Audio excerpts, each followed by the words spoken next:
we recently chatted to Harry Hawk from inbound.org, one of the biggest marketing sites, and he is doing a podcasting network for inbound.org, and he was talking about series podcasting, which is interesting because, I mean, historically, most podcasters have been this open-ended show, right, for a very long period of time, but I think certainly from content marketers, they see that as like pretty overwhelming, you know, getting up to 200, 300 shows, right?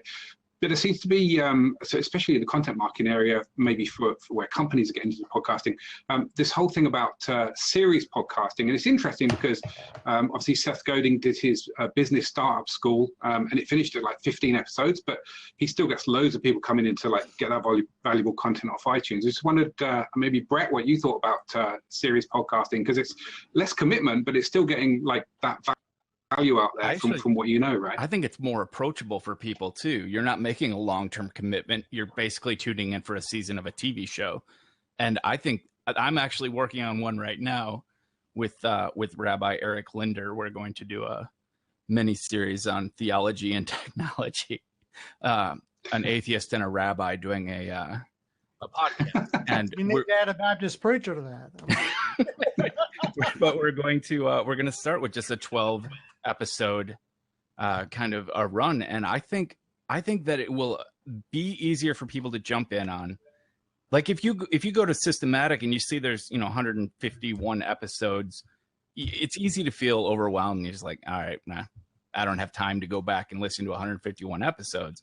But 12 episode series, that's evergreen. You know, people could come back to that a year from now. Yeah, so I think it's a great idea.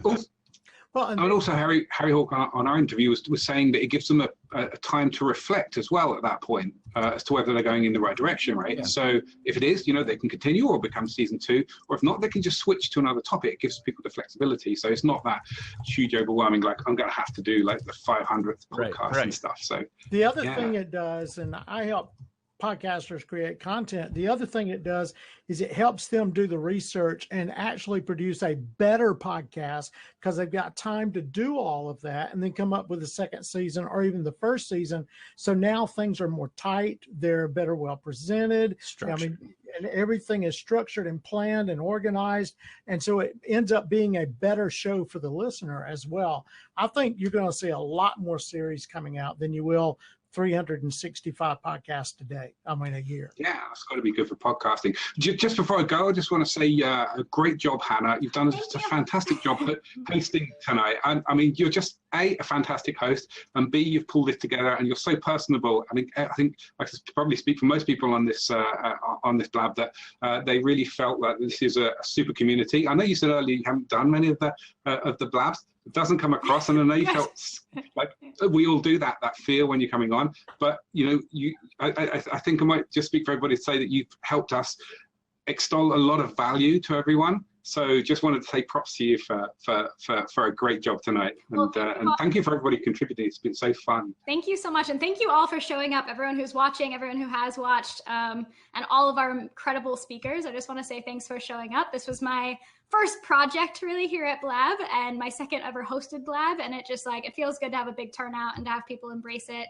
and to bear with me as I putz around with my technical glitches and it's great to see so many international people here as well, right? I mean, I'm here in the UK, so it's pretty late. It's 11:30 at night, 11:30 at night. But I saw earlier on somebody from Spain who was going to be up for, just like I am going to be, for right till the really late slot, right? It's going to be 2 a.m. here before it finishes.